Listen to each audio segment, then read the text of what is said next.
Op een ijs stie het Malieveld in Den Haag joert vol met actievierders. Deze keer geen boeren, maar mensen uit de bouwsector die het haar een stem laten willen. Het stikstofprobleem leidt er al, maar nu is er ook de versmarge groen met de PFAS-giffen.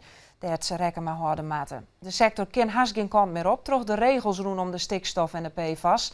Verslagjouwer Gert de Boer in Den Haag. Naar de boeren is de bouwsector joert massaal uitron naar het Malieveld, want het wetter stiert hun onder lippen. Ze zijn bang dat hun sectoren, 44 in totaal, op slot komt te zitten. Ze kennen het meer vooruit of achter het project komen stil te liggen, soms heel acuut, soms moeten er nou al mensen thuisblowen. En daarom een hele urgente oproep aan minister Schouten. Minister Schouten, doch wat. De minister reageert daarop en zocht de urgentie, maar dat het genoeg is, maar we nog zien. Ik heb gezegd dat die bouwers, dat de vergunningverlening uit de meeste provincies weer op gang is gekomen. En dat we ook zorgen dat er een drempelwaarde gaat komen voor de woningbouw. Dat betekent als jij voor de kleinere of de middelgrote projecten, dat ze daar niet alle ingewikkelde procedures voor door hoeven. Maar dat wij zorgen dat het mogelijk wordt en dat we ook compenserende maatregelen daartegenover zetten om dat mogelijk te maken. En hoe snel kan dat? Daar zijn we heel hard mee bezig om het zo snel mogelijk te maken. De demonstranten reageren hier op de tachtspraken van de politici maar nu. Want de neet is heeg. Ze willen aan de slag en dat kennen we net.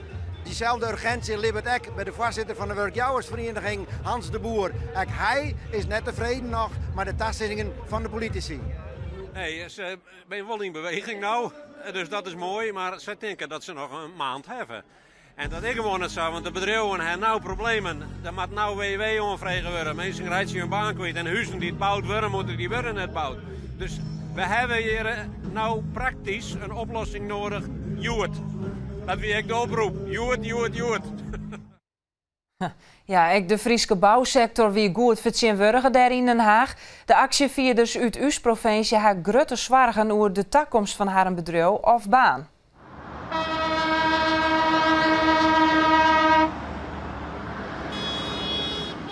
Er komen gewoon geen vergunningen los momenteel. Alles bloot vastzitten, alles zit op slot. Ja. En we wilden het ook graag werk houden voor de toekomst. Ja. Staan er echt projecten van je stil? Die staan momenteel al stil, ja. Dat het probleem wat we Joert hebben nog steeds bestaat. Dat we net werken kunnen in de groen, met de bagger. En dat er nog steeds een hele prut projecten net van start kunnen.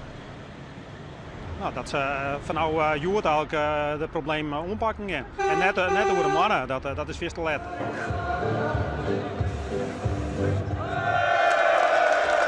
We zitten niet te wachten op uiteindelijk een deeltijd WW-oplossing.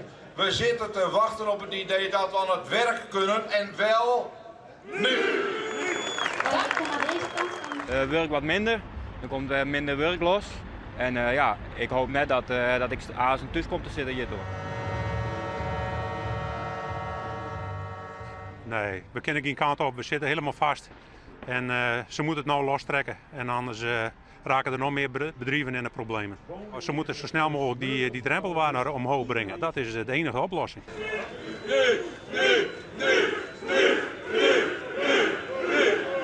Dit land gaat niet op slot.